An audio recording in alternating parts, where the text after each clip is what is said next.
Hello everyone, और मैं आपके बीच फिर से हाजिर हूँ एक नए वीडियो के साथ। और इसमें हम लोग डिस्कस करने वाले हैं डायमेंशन के बारे में। तो चलिए फटाफट शुरू करते हैं। तो सबसे पहले हम डायमेंशन के डेफिनेशन पे आते हैं। तो डेफिनेशन क्या लिखा हुआ है कि dimensions of a physical quantity are the power up to which fundamental quantities must be raise to represent the given physical quantity. तो हो सकता है आपको इससे कुछ नहीं समझ में आया, लेकिन सिंपल सी बातें बोल रहा हूँ कि कोई भी जो डिराइव फिजिकल क्वांटिटी है, तो डिराइव फिजिकल क्वांटिटी हम लोग फंडामेंटल फिजिकल क्वांटिटी से निकालते हैं। फॉर एग्जांपल मैं अगर लूँ तो वॉल्यूम की बात करें तो वॉल्यूम जो होता है वो होता है लेंथ का क्यूब। अगर हम लोग लेंथ इंटू लेंथ को मल्टीप्लाई करते हैं, जैसे कि कोई आप क्यूबॉइड का वॉल्यूम निकाल रहे हो, ठीक है, तो length into width into height, आप तीनों को मल्टीप्लाई करते हो तो क्यूबॉइड का वॉल्यूम आता है। तो एक तरीके से आप तीन लेंथ्स को मल्टीप्लाई कर रहे हैं। तो जो इसका डायमेंशन फार्मूला होगा, डायमेंशन फार्मूला में हम लोग को ये बताया जाएगा कि वॉल्यूम बनता कैसे है। तो वॉल्यूम कैसे बनता है? 3 बार लेंथ को मल्टीप्लाई करने से। तो यहाँ पर वही बोलना चाह रहा है, यहाँ पर बोलना क्या चाह रहा है कि जो डिराइव फिजिकल क्वांटिटी है, कोई भी फिजिकल क्वांटिटी हो, डिराइव ही जरूरी नहीं है, लेकिन इन जनरल जो डिराइव फिजिकल क्वांटिटी होता है उसको हम लोग फंडामेंटल फिजिकल क्वांटिटी के फॉर्म में कैसे रिप्रेजेंट कर सकते हैं, कितने पावर देकर, कैसे डिवाइड कर कर, मल्टीप्लाई कर कर, या स्क्वायर पावर चढ़ाकर, या -2 पावर चढ़ाकर, तो इसको हम लोग बोलते हैं dimension of a physical quantity. ठीक है। तो चलिए अब हम लोग क्या है कि अब किसी भी फिजिकल क्वांटिटी का, डिराइव फिजिकल क्वांटिटी का डायमेंशन हम लोग लिखने के लिए फंडामेंटल फिजिकल क्वांटिटी यूज करते हैं। अब फंडामेंटल फिजिकल क्वांटिटी, या बोलते कि फंडामेंटल जो यूनिट्स होते हैं, हम लोगों ने यूनिट में डिस्कस किया था, तो फंडामेंटल फिजिकल क्वांटिटी को इसमें एक सिंबल से यूज किया जाता है। तो उस सिंबल्स को सबसे पहले लिख लेते हैं हम लोग। तो जो सिंबल है उसका, तो हम लोग शुरुआत करते हैं सबसे पहले मास से। तो जो मास, जब भी हम लोग मास को यूज करेंगे, मास फिजिकल क्वांटिटी को, तो उसको हम लोग कैपिटल एम से डिनोट करेंगे। ठीक है। फिर अगर आप बात करते हैं लेंथ को, तो लेंथ को हम लोग एल से डिनोट करते हैं। कहीं भी अगर मैं लेंथ रिप्रेजेंट करना चाहूँगा तो उसको शॉर्टकट में एल दिखाऊंगा। ठीक है। टाइम, तो ऑब्वियस सी बात है, टाइम को हम लोग रिप्रेजेंट करेंगे टी से। फिर एक फंडामेंटल फिजिकल क्वांटिटी में आपका आता था करंट, तो करंट को ए से डिनोट किया जाता है यहाँ पर।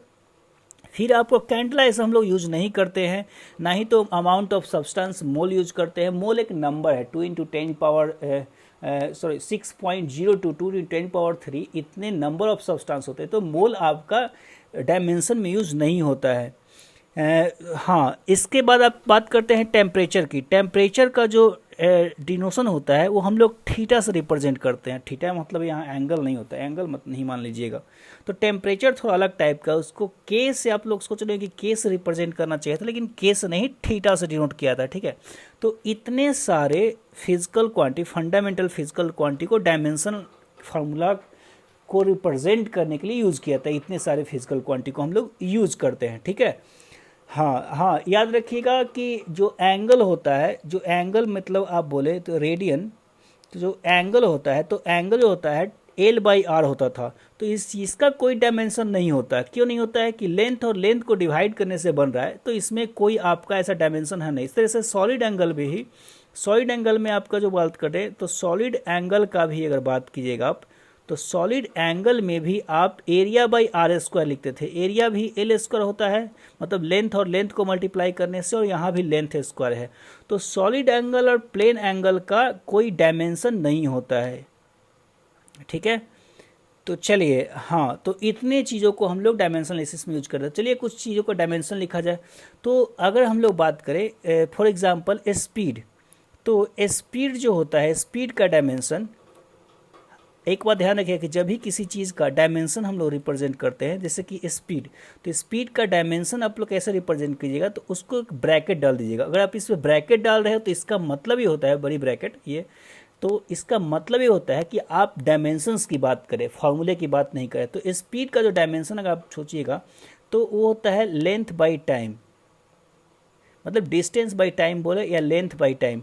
तो लेंथ का डायमेंशन और टाइम का डायमेंशन अगर आप डिवाइड करो तो स्पीड का मिलेगा, तो आपका L/T हो जाएगा, जो हो जाएगा LT-1। ठीक है। तो इस तरह से स्पीड का आपका डायमेंशन होता है। इन जनरली हम लोग डायमेंशंस को हमेशा ब्रैकेट्स में लिखते हैं, वो ज़्यादा सही होता है। ठीक है। अगर आप बात करेंगे एक्सेलरेशन, तो एक्सेलरेशन का अगर डायमेंशन लिखेंगे तो होता है क्या है कि इस एक तरीके से आप सोचिएगा तो वेलोसिटी बाई टाइम होता है, या बोले change in velocity by time, हम लोग को उससे मतलब नहीं है, चेंज इन वेलोसिटी वही होगा। तो change in velocity by time का अगर बात करें तो वेलोसिटी या स्पीड सेम होता है तो आप एल टी माइनस वन बोलोगे, जिसका जैसा है स्पीड वैसा ही है velocity dimension wise by T. तो जो स्पीड एक्सेलेरेशन का डायमेंशन हो जाएगा एल टी माइनस टू। ठीक है, तो आपको अगर कोई एक फार्मूला किसी भी फंडामेंटल किसी भी फिजिकल क्वांटिटी का आपको एक फार्मूला मालूम है तो उसका आप डायमेंशन निकाल सकते हो। चलिए हम लोग बात करते हैं फोर्स का। तो फोर्स अगर आप याद करोगे तो मास इंटू एक्सेलरेशन होता है, F is equal to M A से आपको याद होगा। तो जो अगर आप एफ का डायमेंशन फोर्स का डायमेंशन लिखना चाहो तो फोर्स का जो डायमेंशन लिख सकते हो मास को तो एम से ही डिनोट करते हैं, और एक्सेलरेशन का जो डायमेंशन है तो उसका हो जाएगा आपका एल टी माइनस टू, अभी हम लोगों ने निकाला है, तो M L T minus two. ठीक है, चलिए अगर हम लोग बात करें एनर्जी की, ठीक है, काइनेटिक एनर्जी की, काइनेटिक एनर्जी सारे टाइप के एनर्जी एक ही होते हैं, तो काइनेटिक एनर्जी का डायमेंशन होगा half M V A square के डायमेंशन के बराबर होगा। तो अगर आप half M V A square का डायमेंशन लिखोगे तो ये पता है कितना आएगा, हाफ का, ये तो नंबर है उसका कोई डायमेंशन नहीं होता है, एम का डायमेंशन एम छोड़ देंगे और वी ए स्क्वायर का बात करें तो एल टी माइनस वन होता है का स्क्वायर। तो जो एनर्जी का डायमेंशन हो जाता है आपका एम एल टी पे M L square T minus two हो जाएगा। ठीक है, तो इस तरह से हम लोग डायमेंशंस निकालते हैं। ठीक है, चलिए अब हम लोग आते हैं, डायमेंशन लिखना बिल्कुल आसान है। अगर आपको बहुत बार होता है कि यूनिट आपको पता है तो यूनिट पता है तो डायमेंशन उससे तुरंत निकल जाता है। अब आते हैं हम लोग डायमेंशनल फार्मूला क्या होता है। एक तरीके से हम लोगों ने अभी डायमेंशनल फार्मूला ही पढ़ा था, तो चलिए हम लोग डिस्कस करते हैं कि डायमेंशनल फार्मूला क्या होता है। तो डायमेंशन फार्मूला क्या होता है कि it's an expression which represents how and which fundamental quantities are required to form unit of a derive physical quantity. Simple सी बात है, मैंने अभी यही बोला एक तरीके से कि डायमेंशनल फार्मूला, अभी हम लोगों ने जो भी लिखा यहाँ पर वो डायमेंशनल फार्मूला ही लिखा। तो डायमेंशनल फार्मूला किसी चीज़ का क्या होता है, तो वो रिप्रेजेंट करता है कि वो डिराइव जो फिजिकल क्वांटिटी है जिसको आप रिप्रेजेंट कर रहे हो। ठीक है, तो जो डिराइव फिजिकल क्वांटिटी है उसको फंडामेंटल फिजिकल क्वांटिटी से कैसे बनाया गया है। तो यहाँ पर आप देखो, अगर पीछे जाकर हम लोग एक बार देखने की कोशिश करें तो हम लोगों ने अभी लिखा है कि फोर्स, तो फोर्स को हम लोग बनाते हैं मास और एक्सेलरेशन को मल्टीप्लाई करने से, मतलब एम एल, मास को, लेंथ को और टाइम को दो बार डिवाइड करने से, स्क्वायर टाइम के स्क्वायर को डिवाइड करने से आपको फोर्स बनेगा। ठीक है, काइनेटिक एनर्जी तो मास इंटू वेलोसिटी स्क्वायर है, तो इसके डायमेंशन पे आप देखिएगा तो मास को लेंथ का मास में अगर लेंथ को दो बार मल्टीप्लाई किया तो टाइम को दो बार डिवाइड किया तो आपको क्या मिलेगा, काइनेटिक एनर्जी। तो ये एक तरीका से डायमेंशनल जो फार्मूला है वो आइडिया रहता है कि वो फिजिकल क्वांटिटी को फंडामेंटल से कैसे बनाया गया है। ठीक है, आइए कुछ और चीज़ों की बात कर लेते हैं, जैसे कि जनरली हम लोग प्रेशर वगैरह ज़्यादा यूज करते हैं। तो प्रेशर, ठीक है, तो प्रेशर जो होता है हम लोग फोर्स बाई एरिया लिखते हैं। ठीक है, तो इससे अगर आपको प्रेशर का डायमेंशन लिखना हो, डायमेंशन ऑफ प्रेशर, तो आप करोगे क्या कि डायमेंशन ऑफ फोर्स में डायमेंशन ऑफ एरिया डिवाइड कर दीजिएगा। ठीक है, देखिए मैंने जब डायमेंशन का बात कर रहा हूँ तो डायमेंशन का बात करते टाइम मैंने ब्रैकेट लगा दिया है, तो इसका बात आप ध्यान रखेंगे। ठीक है, ताकि हम लोग कहीं गलती ना करें। M L T minus two by area रहता है एल स्क्वायर, लेंथ और लेंथ को मल्टीप्लाई करने से, तो इसका जो डायमेंशन आ जाएगा आपका कितना आ जाएगा, ये आ जाएगा M L minus one and T minus two. ठीक है, तो ये हो गया प्रेशर। चलिए हम लोग एक और डायमेंशन का बात कर लेते हैं जिसको इन जनरल यूज किया जाता है। अगर हम लोग बात करें, प्रेशर तो हो गया आपका, अगर हम लोग बात करते हैं, आप सोच लीजिए। ठीक है, देखिए दिमाग से उतर गया मैं, कितने से हम लोग टॉर्क की बात करते हैं। टॉर्क शायद आप समझ रहे होंगे। तो टॉर्क जो होता है फोर्स इनटू डिस्टेंस होता है। ठीक है, फोर्स इनटू डिस्टेंस से हम लोग टॉर्क निकालते हैं। तो अगर टॉर्क की बात करें, टॉर्क का डायमेंशन, तो फोर्स हो गया M L T minus two और इनटू डिस्टेंस, डिस्टेंस जो हो गया एल हो गया, तो जो टॉर्क का डायमेंशन आ गया आपका आ गया M L square T minus two. या देखिए यहाँ पर एक बात है कि जो टॉर्क का डायमेंशन होता है वही एनर्जी का डायमेंशन होता है। एनर्जी का भी आप देखेंगे तो यही डायमेंशन आया था, काइनेटिक एनर्जी हम लोग बात करें तो हो सकता है कि दो डिफरेंट फिजिकल क्वांटिटी हो और उनका डायमेंशन सेम हो, इसमें कोई बड़ी बात नहीं है। ठीक है, चलिए कुछ और देख लेते हैं। एक अगर हम लोग बात करते हैं किसकी डायमेंशन, तो टॉर्क आपका हो गया, प्रेशर हो गया, आप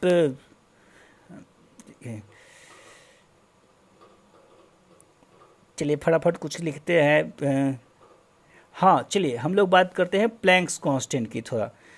तो प्लैंक्स कांस्टेंट में या फ्रीक्वेंसी की पहले बात करते हैं। ठीक है, तो फ्रीक्वेंसी, क्योंकि हम लोग प्लैंक्स कांस्टेंट में यूज करने वाले हैं उसको, तो फ्रीक्वेंसी जो होता है, फ्रीक्वेंसी जो हम लोग लिखते हैं 1/टाइम पीरियड लिखते हैं। तो जो फ्रीक्वेंसी का, जिसको हम लोग न्यू से डिनोट करते हैं ऐसे, या एफ से आप अभी के लिए डिनोट कर सकते हैं, इसको हम लोग न्यू पढ़ते हैं बाय द वे, तो हो जाएगा t-1 जो फ्रीक्वेंसी का डायमेंशन होगा।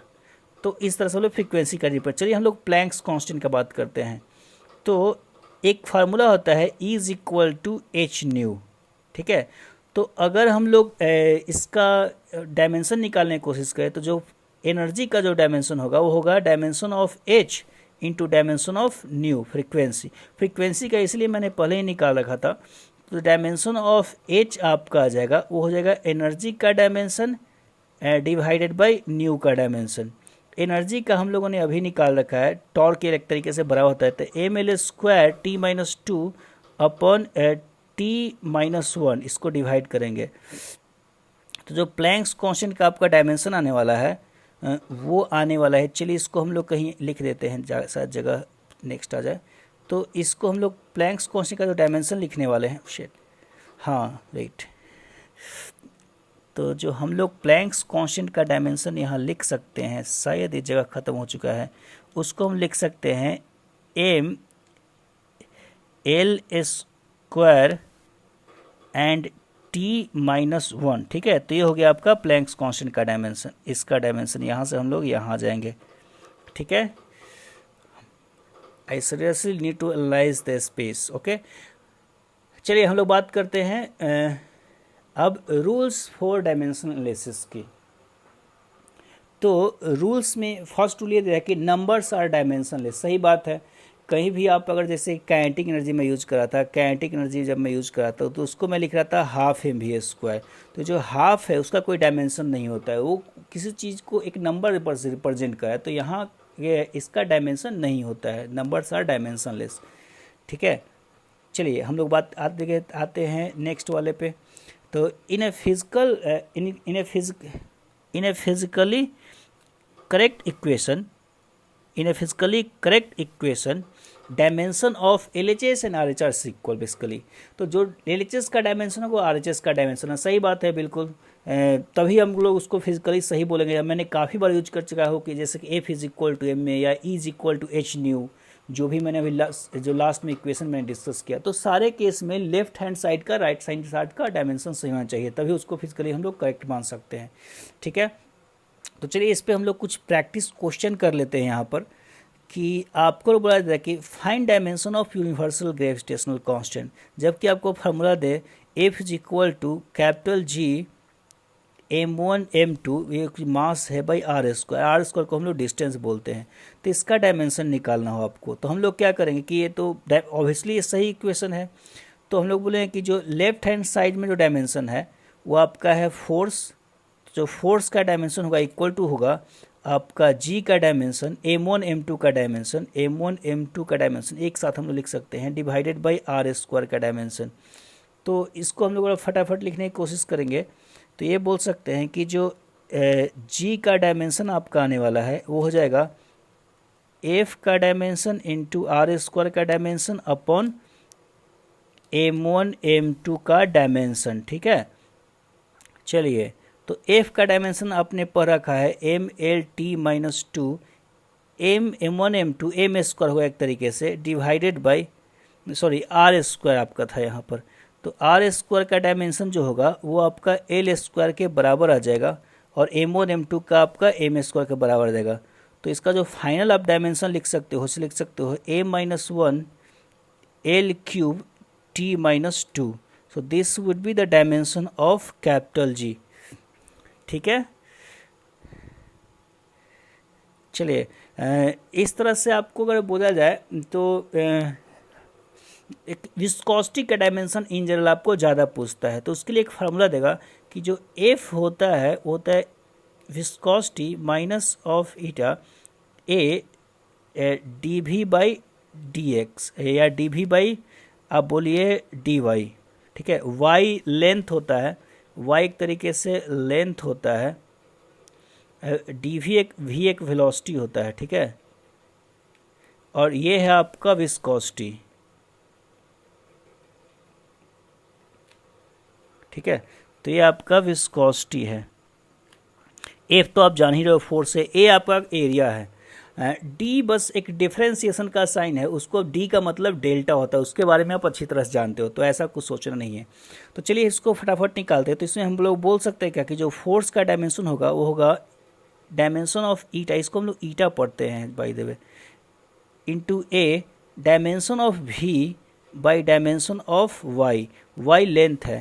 तो चलिए फटाफट अगर आप बोलिएगा कि जो ईटा का डायमेंशन होगा, मैं एक साथ पुट करते जाता हूँ। फोर्स का डायमेंशन हो जाएगा M L T minus two, हो सकता है जगह कम पड़ जाए, इंटू वाई का डायमेंशन, वाई का डायमेंशन ऊपर जाएगा तो एल हो जाएगा, ठीक है। तो फोर्स का डायमेंशन इंटू वाई का डायमेंशन डिवाइडेड बाई एक मिनट, मुझे थोड़ा इसको हटा लेने दीजिए, शायद जगह नहीं दिख रहा है वहाँ पर। तो into L divided by area का डायमेंशन, तो एल स्क्वायर हो जाएगा, और डिवाइड वेलोसिटी का डायमेंशन तो हो जाएगा एल टी माइनस वन, ठीक है।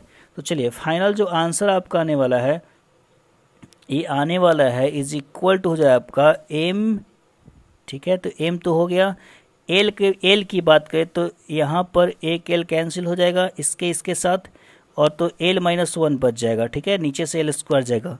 और टी की बात करें तो टी माइनस टू और टी माइनस वन, तो टी माइनस वन।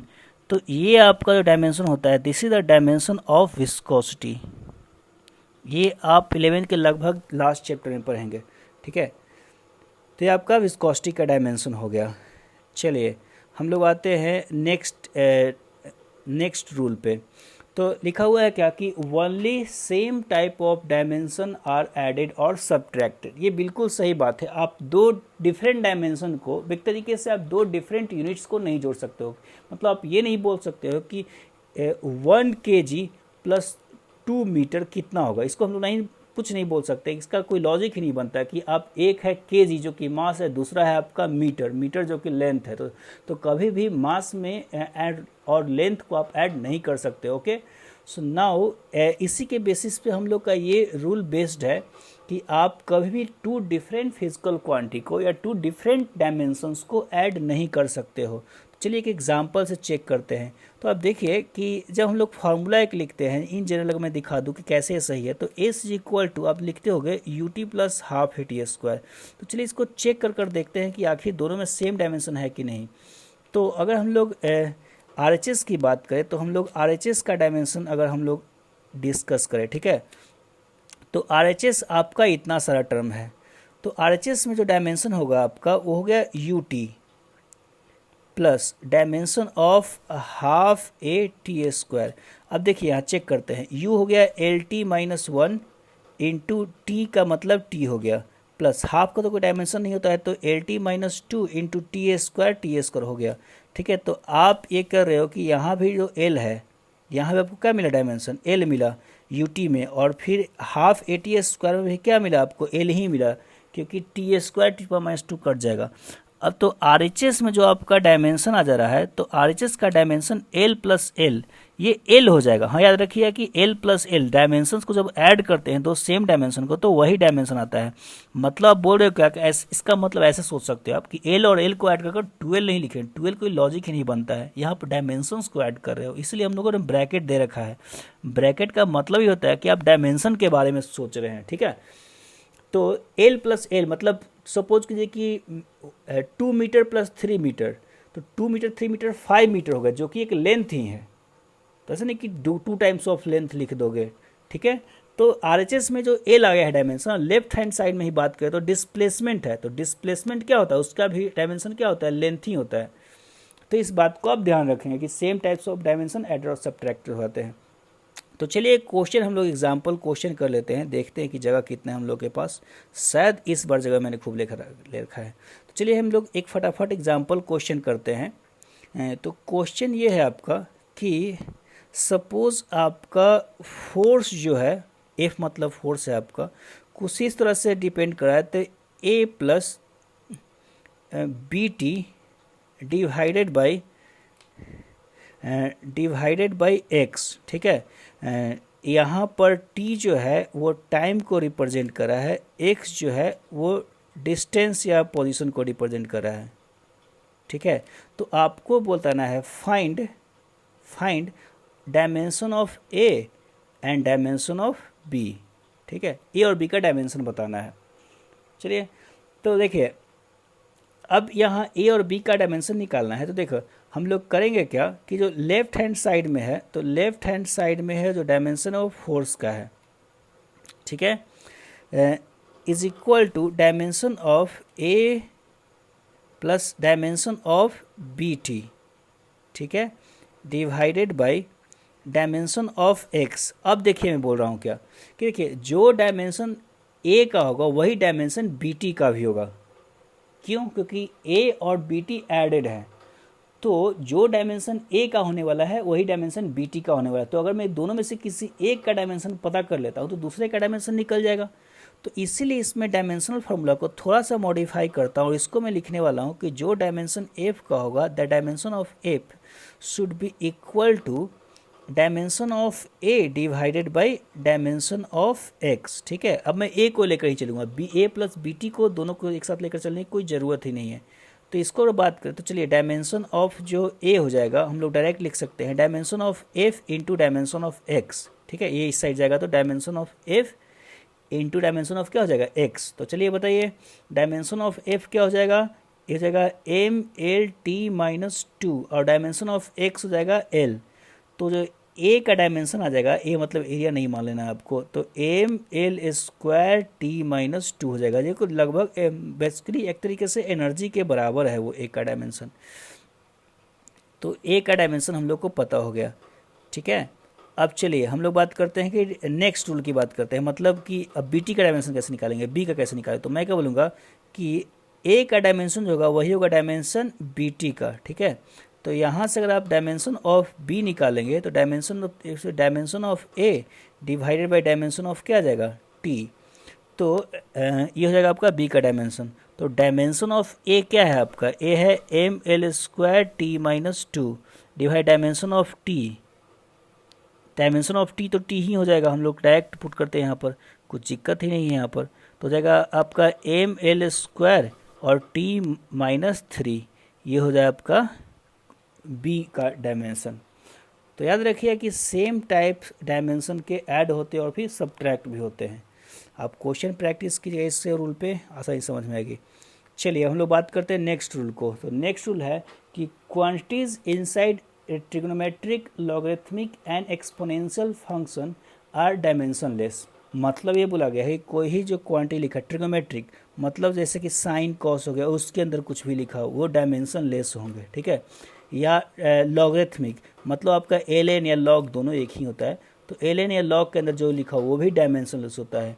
या बात करें एक्सपोनेंशियल, एक्सपोनेंशियल को हम लोग ई टू दी पावर मतलब पावर फंक्शन लिखते हैं, तो ई टू पावर कुछ ही पावर में रहे वो भी क्या होगा, डायमेंशनलेस होता है। क्योंकि ये सब नंबर्स होते हैं। जैसे कि साइन के अंदर आप एंगल लिखते हो तो एंगल तो आप जानते ही हो कि डायमेंशनलेस होता है।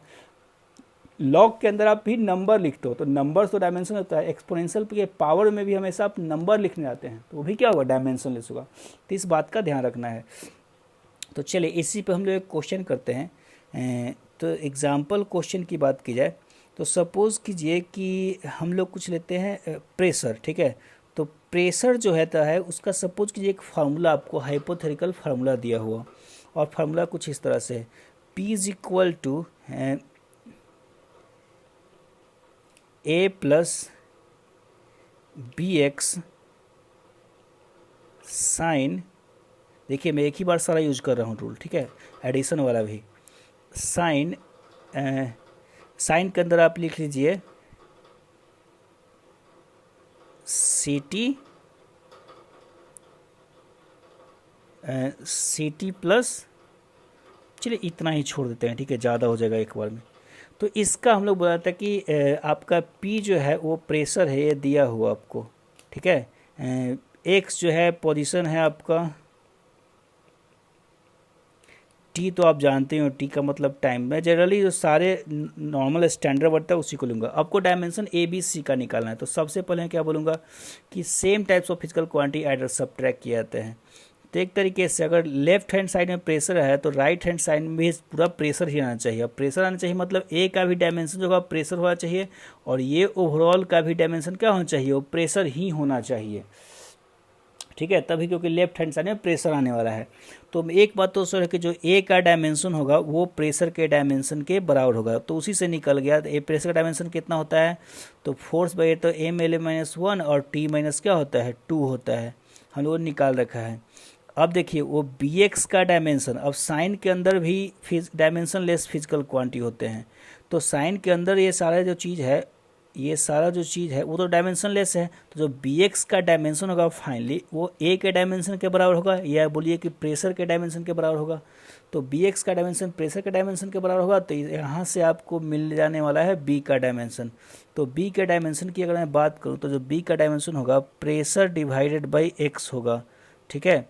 अब प्रेशर डिवाइड बाई X होगा, कहने का मतलब ML -1 और T-2 डिवाइडेड बाई L हो जाएगा। तो इसको हम लिख सकते हैं ML -2 और T-2। तो ये हो गया B का डायमेंशन। चलिए हम लोग बात करते हैं कि C का डायमेंशन क्या होगा। तो देखिए मैं क्या बोलूँगा कि C जो है डायमेंशन लेस, एक्चुअली C नहीं, CT डायमेंशन लेस है, क्योंकि CT जो है वो साइन के अंदर है। तो मैं बोलूँगा कि उसी रूल से, अभी जो रूल मैंने पढ़ा था, CT जो है वो डायमेंशन लेस है। डायमेंशन लेस का मतलब आप 1 पुट कर सकते हो, और नहीं तो आप पुट कर सकते हो M⁴, L⁴ और T⁴, इसको भी हम लोग बोल सकते हैं, क्योंकि तीनों पावर 0 1 ही आएगा। तो C का जो डायमेंशन हो जाएगा वो एक तरीके से 1, इसका वैल्यू है 1 है, तो 1/T हो जाएगा, जो कि T-1 आप सोचकर लिख सकते हो, ठीक है। तो यह आपका C का डायमेंशन। ओके, चलिए हम लोग आ गए थे, एक और क्वेश्चन इसमें प्रैक्टिस कर लिया जाए। ये इस टाइप के पैटर्न्स ज़्यादा आते हैं तो आपको ध्यान रखना है। चलिए हम लोग एक बात करते हैं कि सपोज कीजिए कि एक क्वेश्चन है कि फोर्स जो किसी बॉडी पे है वो इस तरह से डिपेंड करा है कि F is equal to AX/T e⁻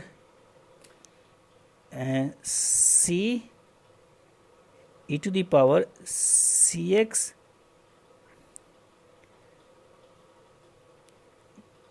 plus आप कोई और चीज़ ऐड कर लो, CX plus M divided by D, ठीक है। M है आपका मास, M क्या है आपका मास हो गया, ठीक है। और फिर आपका X जो है आपका पोजीशन, आप जानते हैं इसको, T जो है आपका टाइम हो गया है, और F जो है आपका फोर्स हो गया है। F क्या है, वो फोर्स हो गया है। आपको डायमेंशन निकालना है ABCD। फाइंड आपको क्या करना है कि फाइंड डायमेंशन ऑफ A क्या होगा, B क्या होगा, फिर C क्या होगा, D क्या होगा, कितना भी दे दे आपको सब निकालना है, ठीक है। कुछ न कुछ वो क्लू जरूर देगा। तो चलिए हम लोग बात करते हैं। तो हम लोग शुरुआत करते हैं कहाँ से, तो कहीं से हम लोग शुरुआत करते हैं। चलिए मैं शुरुआत करता हूँ कि डायमेंशन ऑफ, शायद मैंने B नहीं लिख रखा है, B इसमें नहीं है, हम लोग को A निकालना है, C निकालना है और D लिखना है, ठीक है। तो B नहीं है यहाँ पर। चलिए हम लोग दोबारा शुरुआत करते हैं उससे जो A है, ठीक है।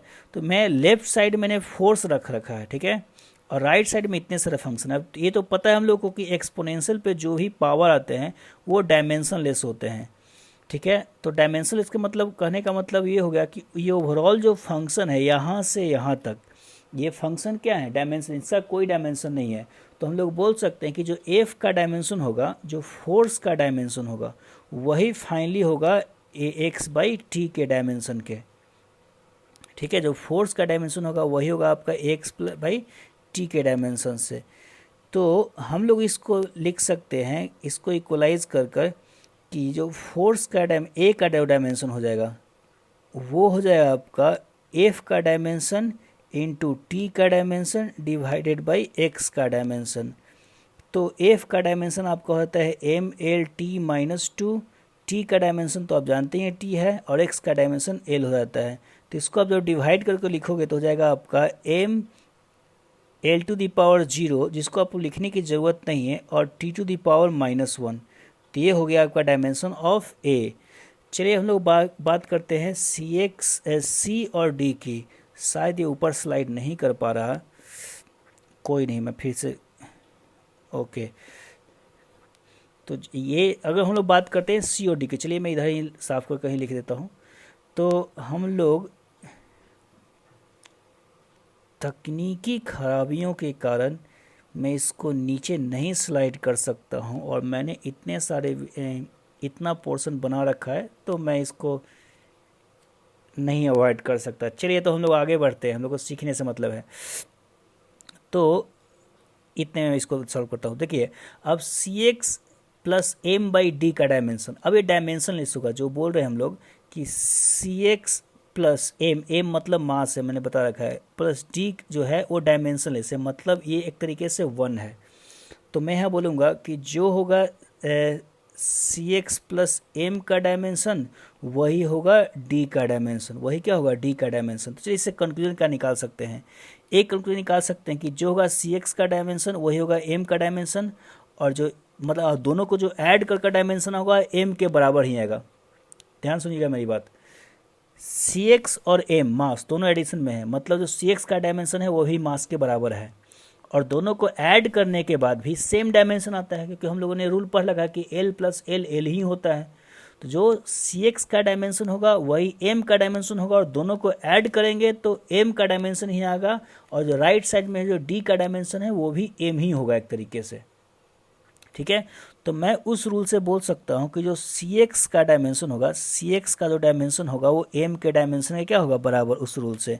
तो यहाँ से जो सी का डायमेंशन हम लोग बोल सकते हैं, वो बोल सकते हैं कितना, एम और डिवाइडेड बाई एक्स, तो एल -1 हो जाएगा। ठीक है, और फिर से हम लोग बोल सकते हैं कि जो डी का डायमेंशन होगा वो लेफ्ट हैंड साइड के बराबर होगा, और लेफ्ट हैंड साइड का डायमेंशन एम के बराबर आ जाएगा। ठीक है, ऐड करने के बाद।